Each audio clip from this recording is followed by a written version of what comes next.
क्या एक गुड़िया सिर्फ खिलौना होती है या वो किसी आत्मा का घर भी बन सकती है? एक बच्ची की मासूम ख्वाहिश एक खतरनाक आत्मा को इस दुनिया में ले आई।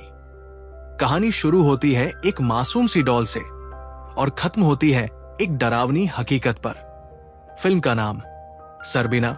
फिल्म की शुरुआत होती है मायरा नाम की एक महिला से जो अपने पति एडन के साथ एक शांत और सुखद जिंदगी बिता रही होती है। उनके साथ उनकी भांजी वानिया भी रहती है जिसे उन्होंने गोद लिया होता है। वानिया के असली माता पिता की मौत कुछ समय पहले रहस्यमयी हालात में हो गई थी। मायरा और एडन वानिया से बहुत प्यार करते हैं, लेकिन वानिया अब भी अपनी मां को भूल नहीं पाई थी। वो अक्सर उदासी में डूबी रहती थी।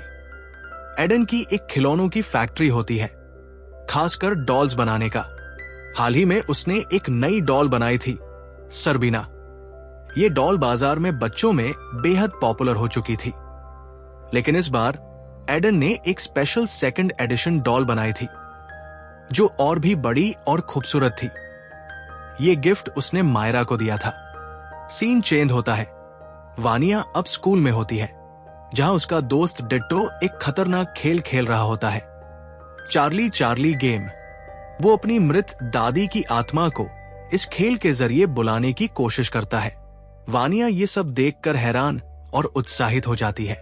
डिट्टो उसे बताता है कि इस खेल को बंद करने के लिए लोगों को मिलकर प्रार्थना करनी होती है, जिससे आत्माएं वापस अपने लोक में लौट जाएं। वो वानिया को एक ऐप के बारे में भी बताता है जिससे आत्माओं की मौजूदगी ट्रैक की जा सकती थी। अब वानिया डिट्टो से चार्ली चार्ली बोर्ड उधार ले लेती है और घर जाकर अपनी मां की आत्मा को बुलाने की कोशिश करती है। उसे महसूस होता है कि उसकी मां की आत्मा आ चुकी है, लेकिन जब वो उस ऐप की मदद से आत्मा को ढूंढती है तभी वहां उसकी आंटी मायरा आ जाती है।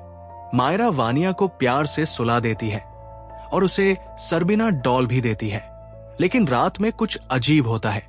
जब वानिया सो रही होती है, हम देखते हैं कि सरबीना डॉल की आंखें अचानक हिलती है, यानी कोई आत्मा वाकई इस दुनिया में आ चुकी है और अब वो आत्मा इस डॉल के अंदर है।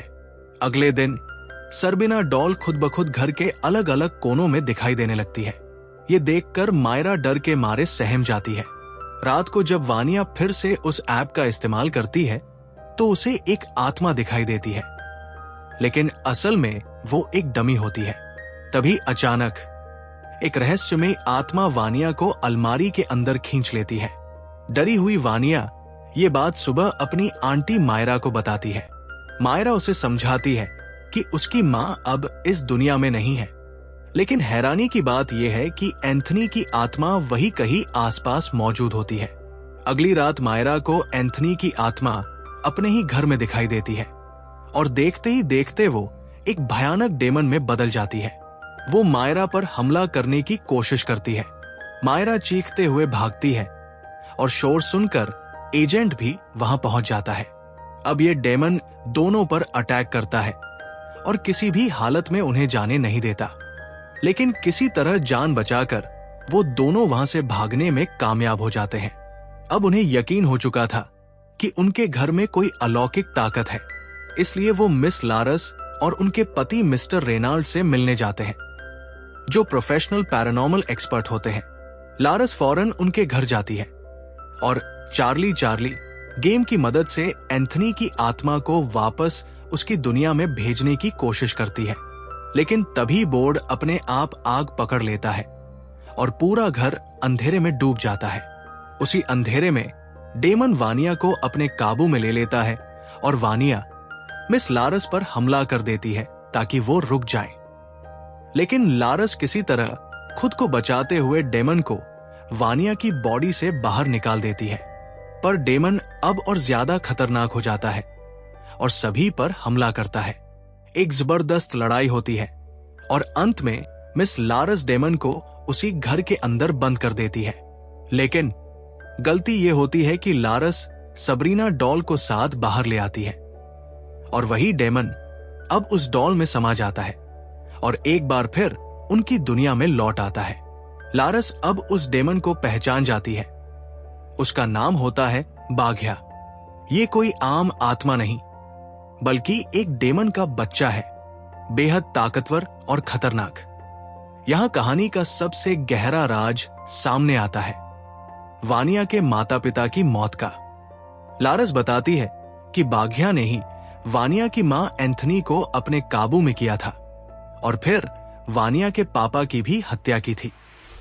उस वक्त लारस और रेनाल्ड ने मिलकर बाघिया को उसकी दुनिया में भेजा था, लेकिन इसी दौरान एंथनी की मौत हो गई। वानिया ने चार्ली चार्ली गेम खेलकर एंथनी को वापस बुलाया था और यही रास्ता बन गया बाघिया के दोबारा लौटने का। अब बाघिया को खत्म करने का सिर्फ एक ही तरीका बचा है, उसे एक खास विरासती खंजर से मारा जाए, जो बाघिया को खत्म करने के लिए ही बनाया गया था। यह खंजर रेनाल्ड के पास होता है, जिसे उन्होंने सालों पहले एक गुफा से पाया था। वहां उस खंजर को खुद बाघिया ने छुपाया था, ताकि कोई उसे मार न सके। अगले दिन बाघिया नाम का खतरनाक डेमन दोबारा एक्टिव हो जाता है और मायरा को पूरी तरह अपने काबू में ले लेता है। अब मायरा, जो कभी सबकी प्यारी थी, सब पर चाकू से एक के बाद एक हमला करने लगती है। जैसे तैसे सब मिलकर उसे काबू में करते हैं और मायरा को उसके घर वापस ले जाते हैं। वहीं लारास मायरा पर एक्सॉर्सिज्म शुरू करती है और यहीं से फिल्म एक जबरदस्त मोड़ लेती है। हमें पता चलता है कि इस शैतान बाघिया को दुनिया में सबसे पहले किसी इंसान ने ही बुलाया था और वो इंसान कोई और नहीं, फ्लैशबैक में हम देखते हैं।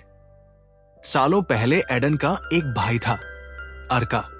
दोनों भाइयों के पिता एक टॉय कंपनी चलाते थे, लेकिन पिता हमेशा अर्का के बनाए खिलौनों को पसंद करते थे, जिससे एडन के दिल में जलन घर कर गई। जब उनके पिता की मौत हुई तो 60% प्रॉपर्टी अर्का को मिली और एडन को केवल 40%। ईर्ष्या की आग में जलते हुए एडन ने एक तांत्रिक से संपर्क किया ताकि वो अपने भाई को काले जादू से खत्म कर सके।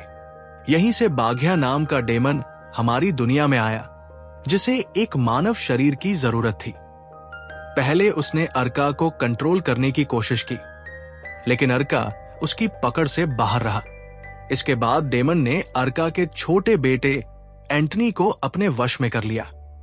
अब ध्यान दीजिए, एंटनी और अर्का ही वानिया के माता पिता थे। डेमन बाघिया के खिलाफ जंग छिड़ी, लारास ने मुकाबला किया, लेकिन इस लड़ाई में एंटनी और अर्का दोनों की मौत हो गई। यानी वानिया के माता पिता की मौत की जड़ एडन का लालच और शैतानी चाल थी। अब दूसरी तरफ बाघिया को एक और मजबूत शरीर चाहिए था, और वो शरीर था खुद एडन का। डेमन ने एडन को पूरी तरह अपने कब्जे में ले लिया। अब एडन, जो कभी इंसान था, सब पर हमला करने लगता है। तभी रेनार्ड किसी तरह उस डेमन को एडन के शरीर से बाहर निकालता है, लेकिन अब डेमन अपनी असली भयानक शक्ल में सामने आता है और लारास पर टूट पड़ता है। लारा, जो कि अपनी विरासत में मिली हचर एक विशेष अस्त्र रखती थी, उसी से बाघिया डेमन को हमेशा के लिए खत्म कर देती है। पुलिस एडन को गिरफ्तार कर लेती है। वानिया और मायरा अब एक सुकून भरी जिंदगी जीने लगती है। लेकिन जैसे ही सब कुछ शांत लगता है, लारास और रेनार्ड को एक नई पैरानॉर्मल डॉल के केस की खबर मिलती है और यही फिल्म एक रहस्य के साथ खत्म हो जाती है। एक डॉल, एक डेमन और एक आदमी का लालच। जब सब मिल जाए तब बर्बादी की कहानी लिखी जाती है। कभी कभी इंसानी लालच शैतानों से भी ज्यादा खतरनाक साबित होता है।